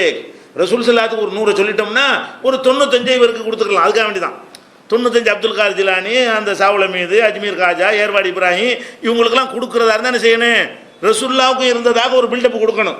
அது மாதிரி ரசூல்லாவுக்கு எல்லாம் இருந்த மாதிரி சொல்லிவிட்டு அதை நம்ம நம்பிட்டோன்னு வைங்களேன், அவங்க மனிதத்தன்மைக்கு அப்பாற்பட்டு நம்பிட்டோன்னு வைங்களேன், ஒருபடி சறுக்குன்னு அவ்வளவுதானே, கயிறு இழுக்கிற போட்டி மாதிரி தான். சரிக்கு சரியாக இழுத்துக்கிட்டு தான் நிற்க முடியும். ஒரு ஸ்டப்பு கொஞ்சம் முன்னே லூஸை விட்டீங்கன்னு வைங்களேன், சரசரன்னு இழுத்து தள்ளிட்டு போயிடுவாங்க, நம்ம தோற்று போயிடுவோம். அது கயிறு இழுக்கிற போட்டி மாதிரி தான் இந்த மேட்டர்லாம். பேலன்ஸ் தவறணும். அல்லாவை தவிர யார் பக்கம் போக மாட்டேன்ட்டு இருந்தால் தான் இருக்க முடியும். அல்லாவை தவிர ஒரு படி இறங்கிட்டீங்கன்னு வைங்க, எல்லா படியும் விட்டு இறங்கிடுவீங்க. அது ரொம்ப லேஸ். அப்போ முதல்ல எந்த படி பக்கம் இறக்குவான் செய்தான், ரசூல்லா பேரை சொல்லி தான் இறக்குவான். அல்லாவிடமிருந்து எப்படி பண்ணுவான்னா, ரசூல்லாவுடைய புகழ், அவங்களுடைய தகுதி, அவங்களுடைய தியாகம், அவங்களுடைய வீரம், இதெல்லாம் நம்மளும் நேசிக்கிறோம். அதில் மாற்றுக்கிறது கிடையாது. மற்றவர்களை விட அதிகமாக நம்ம ரசூல் ஸல்லல்லாஹு அலைஹி நேசிக்கிறோம். அபூபக்கர் நேசிச்சாங்களா இல்லையா? அந்த நேசிச்சாலும் கோடை கரெக்டாக போட்டு பொண்ணு, அல்லாஹ் வேற ரசூல் வேற, அல்லாவுடைய எல்லை அளவுக்கு கொண்டு போயிடுவோம்னா போக மாட்டோம். வாப்பா விட எங்கள் ரசூலை நேசிப்போம், பொண்டாட்டியை விட ரசூல் ஸல்லல்லாஹு அலைஹி நேசிப்போம், பிள்ளையை விட ரசூல் ஸல்லல்லாஹு அலைஹி நேசிப்போம், அல்லாஹ் விட நேசிக்க மாட்டோம். இதில் நம்ம என்ன செய்யணும், கவனமாக கோடை போட்டு வச்சுருந்தோம்னு சொன்னால் நம்ம தடுமாற மாட்டோம். அல்லாஹ் கொடுக்கறது அடுத்த ஆள் கொடுக்க ஆரம்பிச்சிட்டோம்னா, ஒன்று கொடுக்க ஆரம்பிச்சோன்னு வைங்க, அவ்வளவுதான், எல்லாருக்கும் கொடுக்க ஆரம்பிச்சிருவீங்க. இப்படி ஒன்றில் போனவங்களும் அம்புட்லையும் போயிடுவான். அப்போ என்ன செய்யணும், இப்ராஹிம் அவர்கள் இறக்கும் பொழுது ரசூல் ஸல்லல்லாஹு அலைஹி வஸல்லம் அவர்கள் இப்படி சொன்னாங்களே, நீ போட்டு பாட்டு படிக்கிற ஓ மரியலன் அந்த ஆயுது கதா தாகுல்லாஹு பில் ஃபரஜி, எந்த நோயாளியை நீங்கள் பார்த்தாலே போதும் அவர் குணமாகி விடுவாரே என்று ரசூல்லா புகழ்ந்து மௌலிது பாட்டு வெளியே வச்சுக்கிறான். பெத்த பிள்ளைய பார்த்து துடிக்கிறாங்க, கதறாங்க, ஒன்றும் பண்ண முடியலை, அவள் அழுவத்தான் முடிஞ்சு, மௌத்தை தடுக்க முடிஞ்சா, அந்த நோயை குணமாக்கி இருக்கலாம். சாவ வேண்டிய வயசுலையா போயிட்டார் அவர். ஒரு 95 வயசில் போனால் என்ன செய்யலாம், பார்த்துட்டு பேசாமல் அழுதுச்சு உட்காந்துருக்கலாம். இப்போ தவழ்ந்து பால் குடிக்கிற பருவத்தில் ஒரு குழந்தை போகிறத யாராவது விரும்பவா செய்வாங்க? அதை கிளப்பி விட்டுடலாம்ல. அவங்களுக்கு ஏதாவது ஒரு ஆற்றல் இருந்துச்சுன்னா அந்த மூத்தா போகக்கூடாதுன்னு தானே எல்லோரும் விரும்புவாங்க. அவங்க பிள்ளை மூத்தா போகணுன்னு அவங்க விரும்பியிருப்பாங்களா, மூத்தா போகக்கூடாதுன்னு விரும்பியிருப்பாங்களா? நம்ம பிள்ளை மூத்தா ஆகாமல் இருக்கணும்னு தான் ஆசைப்பட்டிருப்பாங்க. அது செய்ய முடிஞ்சா அவங்க பிள்ளைக்கு சின்னஞ்சிறு வயசுல மௌத்தாகக்கூடிய ஒரு வாய்ப்பு எல்லாம் கொடுக்கும்போது அதை தடுக்க முடியலை. எப்படி அடுத்த ஆளுடைய மூத்தையோ அடுத்த ஆளுடைய நோய்களையெல்லாம் நீக்க முடியும்? இவங்க என்ன பண்ணுறாங்க, யாரோ ஒருத்தர் ஒரு கிளை வந்துச்சான் அப்துல் காதர் ஜிலானிட்ட, வந்து என் பிள்ளை மௌத்தா போயிட்டான், எப்போ மௌத்தா போனால், ராத்திரி மௌத்தா போனான் அப்படின்னு நினைஞ்சாரான். அப்படி எட்டி பார்த்தாரான் யார், அப்துல் காதர் ஜிலானி. எட்டி பார்த்தா அவர் மலக்குல் மௌத் என்ன பண்ணுறாராம், கூடையில் அன்னைக்கு பிடிச்ச உயிரெல்லாம் அள்ளி தூக்கிட்டு போயிட்டு இருக்கிறாராம், ஒரு கூடையில் போட்டு கூப்பிட்டு போயிருக்கிறாராம். அப்போ என்ன செய்கிறாரு, இவர் கேட்குறாரு, மூத்தா போனாரோட அந்த அம்மா வந்து கேட்குறாங்க இல்லையா, இவர் மலக்குல் மௌத்தை கூப்பிட்டு போய் இந்த ஒரு உயிரை மட்டும் விட்டுட்டு போ அப்படின்னாராம். அந்த பேரை சொல்லி இந்த அம்மா கேட்குறாங்கல்ல, அந்த பையன் உயிரை மட்டும் விடுன்றார். அவர் நினைச்சார், அதெல்லாம் முடியாது, அல்லாவுடைய கட்டளை தான் நான் செய்வேன் அப்படின்றாராம். இப்போ உறுதியா இல்லையா, அவர் முடியாதுங்கிறாரு. உடனே இவர் கயிறை வச்சு நம்ம பாசக்கயிறு ஒன்று வச்சுருந்தாராம், அதை தூக்கி போட்டோன்னா அந்த மலக்குள் மௌத்து காலில் கரெக்டாக சுருக்கு விழுந்துச்சான். ஒரு வெட்டு தான் வெட்டினாராம், கூட கவுந்து போய் எல்லா உயிரும் முடியாந்துருச்சான். அன்னைக்கு செத்த எல்லாரும் முளைச்சிக்கிட்டான். அன்னைக்கு யாரெல்லாம் செத்தானோ அவன்லாம் நினைச்சிட்டான், அந்த உயிரெலாம் ஒடியாந்து உடல்ல ஒட்டி விழுந்துருச்சான், நுழைஞ்சிருச்சான். அன்னைக்குள்ள 50 பேர் பொழைச்சிட்டான்ட்டு இப்படி எழுதி வச்சுக்கிறாங்க. எதுக்கு சொல்கிறான்னு கேட்டால், இந்த அவுலியாங்கிற பேரில் என்ன மாதிரியெல்லாம் ஒரு கிறுக்குத்தனமாக பிராணங்களை மிஞ்சக்கூடிய வகையில் எழுதி வச்சுக்கிறான. அல்லாவுடைய ரசூல் பெத்த பிள்ளையுடைய உயிரை தடுக்க முடியலன்னு அல்லாஹ் சொல்லி காட்டுறான். அதை சொல்லி தருவதற்கு தான் ரசூல் ஸல்லல்லாஹு அலைஹி வஸல்லம் அனுப்புகிறான்.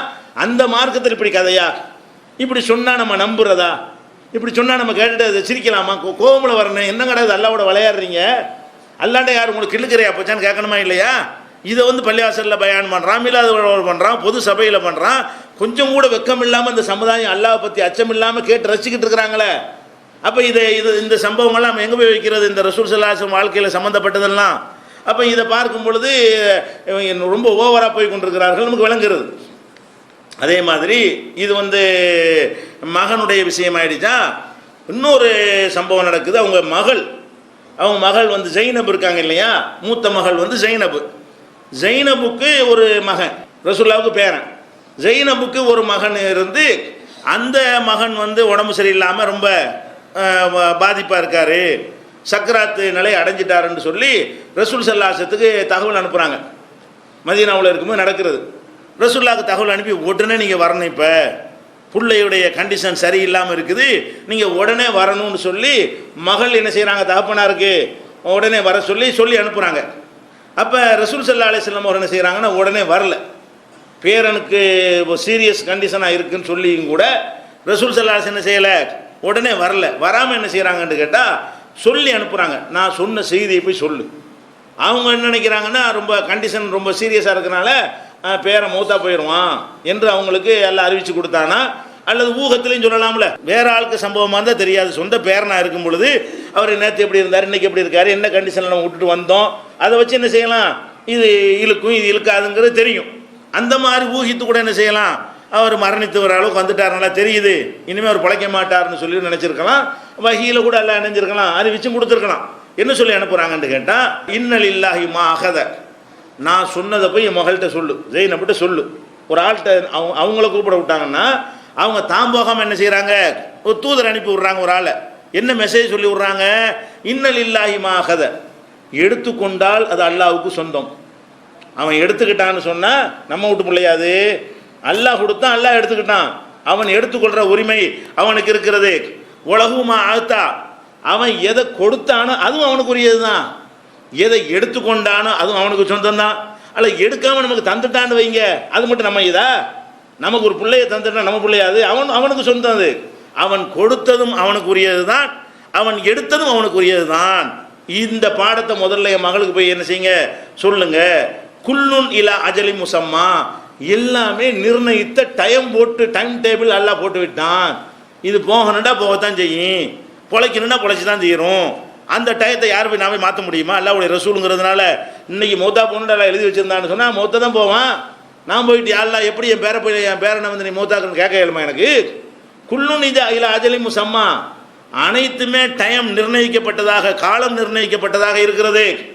ஃபுல் தஸ்பீர், என் மகள் பொறுமையாக இருக்க சொல்லு.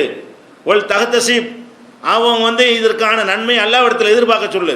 பொறுமையாக இருந்து எல்லாம் இந்த பொறுமைக்கான கூலியை நீ எனக்கு கொடுத்து விடு என்று அல்லாஹ்ட்ட கேட்க சொல்லுப்பா, நான் இப்போ வர்ற மாதிரி இல்லை என்று ரசூல் ஸல்லல்லாஹு அலைஹி வஸல்லம் சொல்லி அனுப்புகிறாங்க. அதுக்கப்புறம் என்ன செய்கிறாங்கன்னா அவங்க மகன் என்ன செய்கிறாங்கன்னா மறுபடி அனுப்பி, இப்போ வர்றீங்களா இல்லையா, வந்து ஆகணும். அந்த புள்ள துடிக்கிறவங்களுக்கு பார்க்க முடியலை, சத்தியம் பண்ணி என்ன செய்கிறாங்க, அல்லாஹ் மேலே சத்தியம் பண்ணி சொல்கிறேன், நீங்கள் வந்து தான் ஆகணும் இப்போ அப்படின்னு மறுபடி ஒரு ஆளை விட்டு என்ன செய்கிறாங்க, தகப்பனாரை கூப்பிட விடுறாங்க.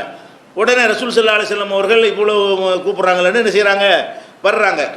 வந்து பார்த்தா அந்த குழந்தையத்துக்கு மடியில் உட்கார வைக்கிறாங்க. மடியில் உட்கார வச்சா அந்த மேல் மூச்சு கீழ் மூச்சு வாங்கும் இல்லையா உயிர் போகும்போது, அந்த மாதிரி குழந்தை வந்து ரொம்ப திணறுகிறது, தடுமாறுகிறது. மடியில் போட்டுக்கொண்டே ஃபாலத் ஐனா ரசூலுல்லாஹி ஸல்லல்லாஹு அலைஹி வஸல்லம், ரசூலுல்லாஹ்வுடைய கண்கள்லேருந்து கண்ணீர் கொட்டுன்னு கொட்டுது. குழந்தை துடிக்கிற துடிப்பை, பேரன் துடிக்கிற துடிப்பை பார்த்து விட்டு கண்கள் கண்ணீராகிறது. அப்போ சாதிர் ரலியல்லாஹு அன்ஹு பக்கத்தில் உட்காந்து கேட்குறாங்க, மாஹாதா யார சொல்லலாம், அல்லாஹ்வுடைய தூதர் என்ன இது, நீங்கள் அழுவுறீங்க, உங்களை அழுது பார்த்தது இதுக்கெல்லாம் போய் அழுவுறீங்களே அப்படின்னு சொல்லி கேட்குறாங்க. அப்போ ரசூல் ஸல்லல்லாஹு அலைஹி வஸல்லம் சொல்கிறாங்க, ஹாதிஹி ரஹ்மா, இது அல்லாஹ் கொடுத்த இறக்க உணர்வு. யாருக்கு இறக்க உணர்வு இல்லை? யலௌஹல்லாஹு ஃபீ குலூபி மன் யஷாஉ மின் இபாதிஹி, தன்னுடைய அடியார்களில் நாடியோரோட உள்ளத்தில் இதை வச்சிருக்கிறான்.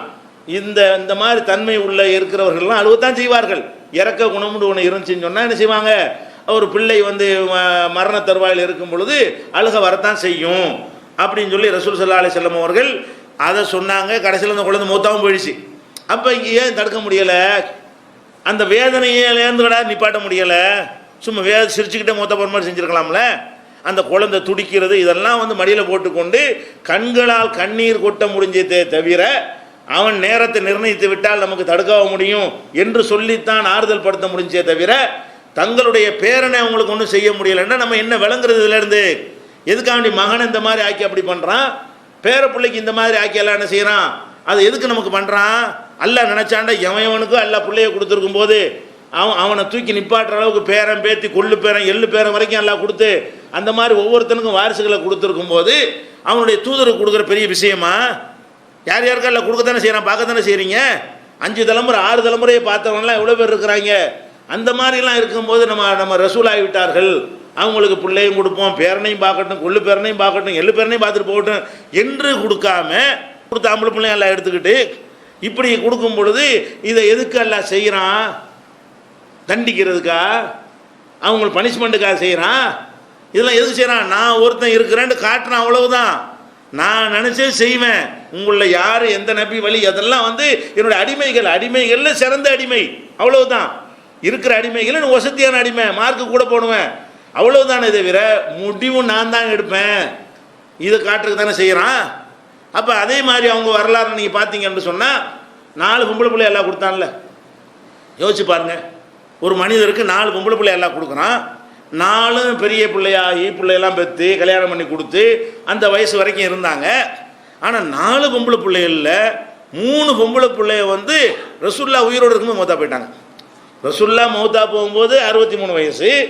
அவங்க பிள்ளைகளுக்கு எத்தனை வயசு? ஒரு 25 வயசு கழிச்சிட்டு பார்த்தீங்கன்னா மூத்த மக ஒரு 40 வயசு இருக்கலாம், அடுத்த மக ஒரு 35 வயசு இருக்கலாம், அடுத்த மக ஒரு 30 வயசு இருக்கலாம்.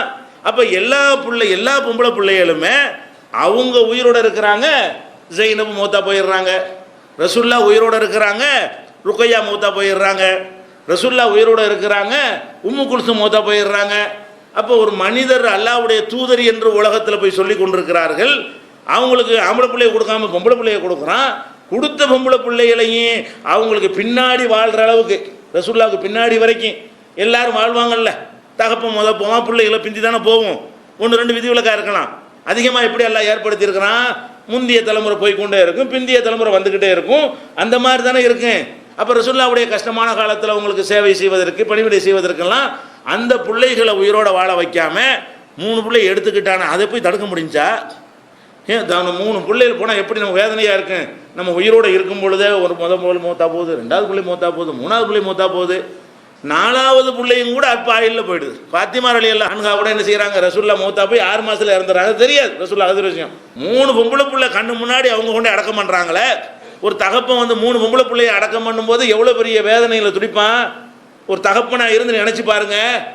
அதை ரசூலுல்லாவுக்கு அல்லாஹ் கொடுத்தானா? அவங்க பிள்ளையை நம்ம பிள்ளையை நம்ம போய் அடக்கம் பண்ணுற மாதிரி வரக்கூடாது. ரசூல்னா அவருக்கு தனியாக ஒரு அதிகாரத்தை கொடுக்கணும்.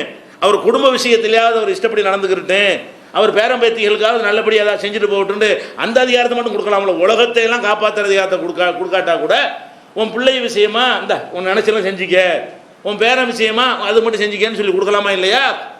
மாட்டேன்ட்டானுங்க. பிள்ளைங்க எடுத்துக்கிறான். இந்த மாதிரி எல்லாம் செய்வதை பார்க்குறோம். இது இந்த பேரனுடைய இந்த சம்பவம் புகாரியில் 1204, 5223, 6163, 6894, 6829 ஆகிய ஹதீஸில் பார்க்குறோம். அப்போ நபிகள் நாயகம் ஸல்லல்லாஹு அலைஹி வஸல்லம் அவர்களை இந்த மாதிரி அல்லாஹ் வைத்ததிலிருந்து நம்ம தெரிஞ்சுக்கிற விஷயம் என்ன? மகானுகான் எல்லாமே பொய், மகானு மனுஷன்தான். இவர் ரசூலுல்லாவை இந்த மாதிரின்னு சொன்னால் மற்றவங்களாம் ஏமாத்தணுன்னு வழங்கக்கூடாதா? இதுக்கு மேலே என்ன ஆதாரத்தை நம்ம தேடுகிறோம்? இதுக்கு மேலே என்ன சான்று நமக்கு வேணும்? அதை பார்க்க வேண்டும். ஒவ்வொரு சின்ன அதாவது புள்ள விஷயமா இருக்கட்டும், வணக்க விஷயமா இருக்கட்டும், கொடுக்கல் வாங்கலாக இருக்கட்டும், எதை எடுத்துக்கொண்டாலும் பல விஷயங்களில் என்ன செய்யறான்ல, அவங்கள மனிதர் தான் நிரூபிச்சுட்டே இருக்கிறான். அதுக்கு முக்கியமான ஒரு விஷயத்தை சொல்வதாக இருந்தால், நபிகள் நாயகம் ஸல்லல்லாஹு அலைஹி வஸல்லம் தொழுகையில் இறைவனை தொழுகிறாங்க. தொழுகும் போது என்ன செய்கிறாங்கன்னா, ஒரு 4 ரக்காத்து தொழுகையில் என்ன செய்கிறாங்கன்னா குறைச்சி தொழுதுடுறாங்க. ஒரு 2 ரக்காத்தில் நினைஞ்சிடுறாங்க, தொழுது சலாம் கொடுத்துட்றாங்க. கொடுத்த உடனே சஹாபாக்கள் என்ன செய்கிறாங்க, நீ என்ன 2வது தொழுகையில் தான் மாற்றம் வந்துருச்சு, அன்னையிலேருந்து என்ன கூட்டிட்டு குறைச்சின்னு சொல்ல முடியாது. ரசூலாக இருக்கிறதுனால இன்னையிலேருந்து மாறி இருக்கலாம். நம்ம அசர்த்து 2 தொழுவிச்சா நம்ம மாறிடுச்சுன்னு நினைக்க முடியாது. அவருக்கு வகி வரப்போகுது, என்னையா 2 கம்மியாக தொழுதுன்னு கேட்டுப்படலாம். ரசூல்லா அப்படி கேட்க இயலாது. ஏன்? உன்னையிலேருந்து கூட 4 மாறி இருக்கலாம், அல்லாட்டிருந்து வேறு வகி வந்திருக்கலாம். அதனால் இதில் மாற்றம் வந்துருச்சான்னு கேட்குறாங்க. மறந்துட்டீங்களான்னு கேட்காம மாற்றம் வந்துருச்சான்னு கேட்கும்போது இல்லை மாற்றம்லாம் ஏற்படலை. இன்னமான பஷரும், நானும் உங்களை மாதிரி ஒரு மனுஷன் தானப்பா. இன்னமான பஷரும் மிஸ்லுக்கும், நானும் உங்களை மாதிரி ஒரு மனுஷன். அன்சா கமா தன்சவுன, நீங்கள் மறக்கிற மாதிரி நான் மறக்க மாட்டேனா? நீங்கள் எப்படி மறப்பீங்களோ, நீங்கள் எப்படி 4 ரக்காத்து 2 ரக்காத்து தொழுவீங்களோ அது மாதிரி நானும் தான் மறக்குவேன். ஃபைதான சீத்து தைக்கிறூனி, மறந்துட்டேன்னா யாவப்படுத்து. சொல்லாவே நீங்கள் 4 தொழுவலை 2 தான் தொழுவீங்கன்னு சொல்லு, அப்படி யாவப்படுத்துப்பான்னு சொல்லி அந்த மிஞ்சின 2 ரக்காத்து தொழுகிறாங்க. இது ஒரு தடவை இல்லை. ஒரு உதாரணத்துக்கு இது புகாரில் 401வது ஹதீஸில் இருக்கிறது. இது மாதிரி பல சம்பவங்கள் நடக்கிற ரசூலுல்லாஹ்வுடைய வாழ்க்கையில் தொழுகையில் மறந்ததுக்கு நிறைய சம்பவங்கள் இருக்கிறது. அப்போ இப்போ ரசூல் ஸல்லல்லாஹு அலைஹி வஸல்லம் அவர்கள் தொழுகையில் இன்னும் சொல்ல போனால் இன்னைக்கு தரிகா முரீது ஷேக் இவனெல்லாம் என்ன பண்ணுறாங்க, இதை வச்சு தான் ஏமாற்றிட்டு இருக்கிறாங்க. இவங்கள்ட்ட கேட்பாங்க, என்ன கேட்பாங்க தெரியுமா, நீங்கள் எல்லாம் தொழுவுரியலை அல்லாஹ்வுக்கு ஈடுபாடாக உங்களுக்கு தொழுவு ஏழுதான்னு கேட்பாங்க. எவனுக்கு ஏழாது தானே, தொழுவும்போது எல்லா யாவும் வருதா இல்லையா உங்களுக்கு? தொழுகையில் தக்பீர் கட்டினவுடனே அவன் கடங்காரம் வந்தானா, இவனுக்கு ஒரு கொடுத்தமா செஞ்சவன் கொண்டாட்டி என்ன செஞ்சா எல்லாத்தையும் வேணும்னா, பையன் போனானா வீட்டுக்கு வந்துருப்பானா வரலையே தெரியலையே அப்படின்னு எல்லாம் எப்போ தான் யாவும் வரும்? தொழுகைக்கு முன்னாடி வரைக்கும் எந்த யாவும் இல்லாமல் இருந்தால் கூட தக்பீர் கட்டின உடனே தான் என்ன செய்யும், அனைத்து ஞாபகங்களுமே வருது. இந்த அனைத்து ஞாபகம் வருவது தான் இந்த மார்க்கம் உண்மையான மார்க்கங்கிறதுக்கு ஆதாரமாக இருக்குது. வெளியே இருக்கும்போது வரமாட்டேன், சும்மா உட்காந்துருக்கும் உண்மை வரமாட்டேங்க பாருங்களேங்க. இவ்வளோ நேரம் நீ உட்காந்துருக்கு உண்மை வராது, தக்பீர் கட்டி பாருங்க அனைத்து வருது. அப்போ என்ன வழங்குது, ஒரு கெட்ட ஒரு சக்தி ஒன்று இருக்கிறது, இதில் மட்டும் கெடுத்து விடுறது சைத்தான் ஒருத்தன் இருக்கிறான். சைத்தான் ஒருத்தன் இருக்கிற உறுதியானா அல்லாஹ் இருக்கிறது உறுதியாயிரும்ல. சைத்தானை வச்சு நம்ம அல்லாஹ் நம்பலாம் வழங்குதா. சைத்தான் இருக்கிறான் என்பதை கன்ஃபார்ம் பண்ணிட்டோம்னா ஏன் இதில் மட்டும் வருது, மற்றதெல்லாம் மறக்க மாட்டேங்க. இது தொழுகையில் நின்றவுன்னு மறந்ததெல்லாம் வரும். 10 வருஷத்துக்கு முந்தின கடன் வரைக்கும் ஞாபகம் வந்துடுவாங்கதா, தக்பீர் கட்டான்னு செய்ய கரெக்டாக அப்படி ஒன்றுனா ஞாபகத்துக்கு வருது. இது யார் இந்த விதிவிலக்கு கிடையாது. எந்த ஒரு மனிதனை நாங்கள் அப்படி ஒன்றி போய் 2.5 இறைவனோடு கலந்து தொழுவோன்னு யாராவது சொல்ல இயலுமா? அப்படிலாம் முடியாது. ரசூலுல்லாஹ் அப்படி தொழுதது இல்லை, அப்படி யாரையும் நல்லா படைக்கவே இல்லை. அப்போ இவங்க என்ன செய்வாங்க, அந்த முரீது கொடுக்குற கூட்டம்லாம் இப்படி தான் இருக்குன்னு தெரியும், அவங்களும் அப்படி தான் இருப்பாங்க. நம்மள்ட்ட என்ன சொல்லுவாங்கன்னு கேட்டால், உங்களுக்கு தொழுகையில் ஈடுபாடு இருக்கிறதா, பக்குவம் இருக்கிறதா, அதுக்கு தான் என்னை மாதிரி ஷேக் மாதிரி ஆகிவிட்டீர்கள்னு சொன்னால் நாங்களாம் அப்படி தக்பீர் கட்டினா அல்லாஹ் அப்படி நேராக பார்த்துக்கிட்டே தொழுதுட்டு இருப்போம், வேறு ஒன்றுமே தெரியாது, ஈடு இடித்தாலும் தெரியாது, மழை பெஞ்சாலும் தெரியாதுமாங்க. தக்பீர் கட்டுறான்னு சொல்லி உங்கள் அரைஞ்சி கட்டினா தெரியும், டெஸ்ட் பண்ணி பார்த்தா தெரிஞ்சு போயிடும். உள்ளத்தில் உள்ளதை தெரியாட்டாரு வெளிப்படையாக ஒரு டெஸ்ட் ஊட்டிலன்னு வயிறேன் இவன் போய் சொல்கிறான்னு தெரிஞ்சு போயிடும். அப்படி சொல்லுவான். என்ன செய்வான், நாங்கள் அந்த மாதிரி வர்றதா இருந்தால் எங்கள்கிட்ட நீங்கள் முரீது வாங்கி நாங்கள் சொல்லித்தரக்கூடிய அளவுக்கு நீங்கள் அந்த திக்ரு ஃபிக்கர்லாம் செஞ்சுக்கிட்டு வந்தீங்கன்னு சொன்னால் படிப்படியாக ஒரு 20 வருஷம் 30 வருஷத்தில் எங்களை மாதிரி நீங்கள் வந்துடுவீங்க. அவங்க சேர்ந்துருவான், வாங்க வேண்டிய பணத்தெல்லாம் சுருட்டிட்டு போயிடுவான். நம்ம கடைசி வரைக்கும் அப்படி ஆக மாட்டோம். அப்படி சொல்லி ஏமாத்துறாங்க. தரிகா முரீதுக்காரனால என்ன செய்கிறான்னு கேட்டால், உள்ளத்தை நாங்கள் பக்குவப்படுத்த போகிறோங்கிறான். அப்படி ஒன்று இருந்த ரசூலை மறப்பாங்களா? அல்லாஹ்வுடைய ரசூலை என்ன செய்கிறாங்க, தொழுதுகிட்டு இருக்கும்போது மறந்துடுறாங்களேங்க. 2 காலத்தில் மற்றதை மறந்தாலும் பரவாயில்லைங்களாம். அல்லாஹ்வுடைய ரசூல் இருக்கிற தொழுகை, அல்லாஹ்வோட முனாஜாத்து பண்ணுறான், ஒரு அடியான் நேரடியாக உரையாடுகிறான்னு சொல்கிற அளவுக்கு ஒரு சிறந்த ஒரு செயல். அதுக்குள்ளே இன்வால்வாக இருந்து ஈடுபாடோடு செய்யணுமா இல்லையா? அது அல்லாஹ்வுடைய ரசூலுக்கு முடிஞ்சா? கிடையவே கிடையாது. இன்னும் சொல்ல போனால் என்ன செய்கிறாங்கன்னு கேட்டால், ஒரு நாள் இது புகாரில் 401 ஆச்சா, இன்னொரு தடவை என்ன செய்கிறாங்கன்னு கேட்டால், ஒரு ட்ரெஸ்ஸு ஒருத்தர் கொடுத்து விட்றாரு அன்பளிப்பா. அதில் என்ன செய்யுதுன்னா கொஞ்சம் வேலைப்பாடுகள் இருக்குது, அந்த ஆடையில் என்ன இருக்குது, சில வேலைப்பாடுகள் இருந்தவுடனே இந்த காலத்தில் இந்த வேலைப்பாடுகள்லாம் நம்மளை ஈர்க்காது. ஏன்னா எல்லாரும் வேலைப்பாடு உள்ள சட்டை போட்டுட்ருக்குறோம், அதனால யாருக்குமே ஈர்க்காது. இந்த தர இது அழகாக வேலைப்பாடாக தான் இருக்குது, யாரையா ஈர்க்குமா? இதுக்கு மேலே எங்கள் அப்பனை எங்கள் வீட்டில் இருக்குன்னு போயிடுவோம் ஒருத்தன். இதெல்லாம் யாரையுமே என்ன செய்யாது, ஈர்க்காது. அப்போ எல்லாருமே அது மாதிரி போட்டிருந்தோம்னா நம்மளை கவனமெல்லாம் மாறாதுங்க. ஆனால் எல்லாருமே சாக்கு மாதிரி சட்டை போட்டுட்டு இருக்கும்போது ஒரு டிசைனாக ஒருத்தன் போட்டான்னு வைங்க, அதே ஒன்று பார்ப்போமா இல்லையா? முதல் செல்ஃபோன் வச்சுருக்கும்போது தூத்து பார்ப்போமா இல்லையா? இந்த செல்ஃபோன் வந்த புதுசில் புதுசாக பேசிட்டு இருந்தாங்க, ஒரு காலுக்கு 8 ரூபா, இன்கமிங்கு 6 ரூபான்ட்டாங்க. எல்லோரும் ஃபோன் வச்சுருக்கேன் அந்த காலத்தில், இவ்வளோ பெருசாக இருக்க செல்ஃபோனு. அப்போ செல்ஃபோன் வந்த காலத்தில் செல்ஃபோனை வச்சுட்டு ஒரு தூத்து பார்ப்பணுமா? பார்த்து என்ன செய்வோம், ஏங்குவோம். அந்த மாதிரி எல்லோரும் இருந்தமா இல்லையா? இந்த ஒரு சபையில் 2 பேர் வச்சுருப்பான் செல்ஃபோனு. இப்போ என்ன, ஒருத்தன் 3 வச்சுருக்கான். ஒரு சபையில் 2 இருக்கிறதுக்கு பதிலாக ஒவ்வொருத்தன் 3 நாள் வச்சுக்கிட்டு இருக்கிறான். பாப்பா ஒன்று பிள்ளைக்கு ஒன்று, ஒவ்வொரு பிள்ளையும் 3 நாள் வச்சுருக்கான். அப்போ ஒரு வீட்டில் போனீங்கன்னா 2 டஜன் 3 டஜன் ஃபோன் வச்சுட்டு இருக்கிறான்னு வைங்களேன். இது யாரை ஈர்க்குமா? இது ஈர்க்காது. ஆனால் ரசூல் ஸல்லல்லாஹு அலைஹி வஸல்லம் காலத்தில் இந்த ட்ரெஸ்ஸு இந்த மாதிரியான நவீனமான இதெல்லாம் கிடையாது தானே. ஒரு சாக்கு மாதிரி ஒரு துணியை போத்திக்கிட்டு இருப்பாங்க. அதில் ஒருத்தர் ஒரு வேலைப்பாடோடு ஒரு ட்ரெஸ்ஸை கொண்டு கொடுக்கும்பொழுது தக்பீர் கட்டுறாங்களா, அவங்க ட்ரெஸ்ஸை பார்த்துட்டு அவங்களுக்கு கவனம் மாறுது. நல்லா இருக்கு, போடு நல்லா இருக்கு. ரசூலுல்லாஹ்வுக்கு தொழுகையில் நின்றுக்கிட்டு அவங்க போட்டுக்கிற ட்ரெஸ் ஏன் ஈர்க்குதுன்னு கேட்டால், நம்மளெல்லாம் ஈர்க்கலை, நம்மளை விட ரசூலுல்லாஹ் மோசம்ன்றக்கூடாது. நம்மளுக்கு ஈர்க்காத காரணம் என்னென்னா, இதெல்லாம் எல்லாரும் இப்படி டிசைன், அனைவரும் டிசைன் போட ஆரம்பிச்சிட்டதுனால நம்மளை ஈர்க்கலை. எல்லாரும் ஒரு மாதிரியாக இருக்கும்போது ஒரே ஒரு ட்ரெஸ் மட்டும் வித்தியாசமாக இருந்தால் நம்ம என்ன செய்யும், அப்படி கவனம் ஒரு மாதிரியாக மாறும். ரசூலுல்லாஹ் தக்பீர் கட்டின உடனே அவங்க ட்ரெஸ்ஸை பார்க்குறாங்களா, இப்படி பார்க்கும்போது அவங்க அழகாக இருக்கா, அந்த அதுலேயே அப்படி ஈர்த்து போய் என்ன செய்கிறோம், தொழுகிறோமா என்ன ஒன்றும் யாபம் இல்லாமல் சலாம் கொடுத்தோன்னு சட்டையை கலட்டுறாங்க. இதை கொண்டே இந்த அபூஜகம்னு ஒருத்தருக்கு அவர்கிட்ட கொண்டே கொடுங்க, அவர் வேற ஒரு ட்ரெஸ் வச்சுருப்பா, அதை வாங்கிட்டு வாங்க. 2 வச்சிருந்துப்பார் போல இருக்கு, இதை எடுத்துக்கிறங்கன்னு கொடுத்து விட்ருக்காரு. அது டிசைன் இல்லாது, இது டிசைன் உள்ளது. டிசைன் பிடிச்சி ஒரு ரசூலில் வாங்கிட்டு வந்துட்டாங்க போல இருக்கு. அவங்க என்ன செய்கிறாங்க, இந்த ட்ரெஸ்ஸு வந்து நான் தொழுகும்போது என்னுடைய கவனத்தை எல்லாம் திருப்பி விட்டது, தொழுகையில் என்னால் ஈடுபாடாக இருக்க முடியலை, இதை கொடுத்துட்டு வேற ஒரு ட்ரெஸ் வச்சிருப்பார், அதை வாங்கிட்டு வாங்க அது அப்படின்னு சொல்லி அதை போட்டுக்கிறாங்க. உடனே திருப்பி அனுப்பிடுறாங்க. அது என்ன வருதுன்னா, இதுஹபு பி ஹமீசத்தி ஹாதி இல்லை அபிஜஹமின், அபூஜகம்கிட்ட இதை கொண்டு போய் கொடுத்து விட்டு வாத்தூனி பி உம்புஜானியத்து அபூஜகமின், அபூஜகம் வச்சிருக்கிற வேற ஒரு ட்ரெஸ்ஸை நீங்கள் வாங்கிட்டு வாங்க. ஃபைன்னஹா அல்ஹத்னி ஆனிஃபன் அன் சலாத்தி, இந்த உடை என்னுடைய தொழுகையை விட்டு என் கவனத்தை திருப்பி விட்டது. கொஞ்ச நேரத்தில் ஆனாகவே இருக்கல, என் கவனம் பூரா இந்த ட்ரெஸ்ஸுடைய தன்மையிலேயே அப்படியே டெவலப் ஆகி போயிடுச்சுன்னு சொல்கிறாங்க ரசூல் ஸல்லல்லாஹு அலைஹி வஸல்லம். இது புகாரியில் 373வது ஹதீஸ்லையும் 5817வது ஹதீஸ்லையும் இருக்குது. அல்லாஹ்வுடைய ரசூலாக இருந்து கூட அப்படி மனசை ஓர்மையாப்பட்டு 2.5 கலந்து தொழ முடிஞ்சா, ஒரு ட்ரெஸ்ஸை பார்த்தா எப்படி உங்களுக்கு எப்படி முன்னாடி ஒருத்தன் நின்றான்னு வைங்க, யாரும் போடாத ஒரு சட்டையை போட்டுக்கிட்டு முன் செப்பில் ஒருத்தன் நின்றான்னு சொன்னால் பின் செப்பில் உள்ளவனு தொழ முடியாது. ஏன், அதுலேயே போகும். ஒரு மாதிரியான டிசைனை பார்க்காத ஒரு டிசைனில் ஒருத்தன் போட்டான்னு வைங்க, நம்ம கவனம் பூரா அங்கிட்டு மாறியதா இல்லையா? உங்களுக்கு மாறுற மாதிரி யாருக்கு மாறுது? அல்லாஹ்வுடைய ரசூலுக்கு மாறுது. எந்த ஷேக் பெரியார் எல்லாருக்கும் மாறதான் செய்யும். இவங்க என்ன பண்ணுவாங்க, இந்த மாதிரி பற்றியெல்லாம் உங்களுக்கு தொழுகை இல்லை, நாங்கள் அதுக்கு தனியாக ஒரு ட்ரைனிங் வச்சுருக்குறோம், உள்ளத்தை பக்குவப்படுத்த வேண்டும், உங்கள் உள்ளத்தை உங்கள் கண்ட்ரோலில் இல்லைன்னு சொல்லி ஏமாத்துறாங்க. அப்போ நபிகள் நாயகம் ஸல்லல்லாஹு அலைஹி வஸல்லம் அவர்கள் இந்த மாதிரி இதை வெளிப்படையாக சொல்கிறாங்க பாருங்கள். இந்த ஷேகுமாரே முறியது கொடுக்குறோம்னு சொன்ன மாதிரி ஏமாத்தாமல் என் கவனத்தை இந்த ட்ரெஸ்ஸு மாற்றிருச்சுப்பாங்கிறாங்க. நானும் உன்னைய மாதிரி மனுஷன்தான், சும்மா கூட சொல்லியிருக்கலாமா, ஆமாம் இன்றைக்கி மட்டும் 2 ரக்காத் தாண்டா போயிட்டு இருக்க போகிறாங்க சஹாபாக்கள், 4 ரக்காத்து போல 2 ரக்காத் தொழுது விட்டு என்னென்னு கேட்டால், ஆமாம் இன்றைக்கி 2 ரக்காத் தான் போ அப்படின்னா கேட்டு வகின்னு நினச்சிட்டு போயிட போகிறாங்க. ஆனால் அதை போட்டு உடைச்சி மக்கள் என்ன செய்கிறாங்க, இல்லை மறந்துட்டேன், இது என் கவனத்தை திருப்பிடுச்சு. இப்படி நபிகள் நாயகம் ஸல்லல்லாஹு அலைஹி வஸல்லம் அவர்கள் அனைத்து வகையிலும் எந்த இதில் உரசி பார்த்தாலும் சரி, உண்பது, உறங்குவது, அணிவது, நடக்கிறது, பேசுறது, எதை உரசி பார்த்தாலும் சரி மனிதராக தான் இருந்தாங்க.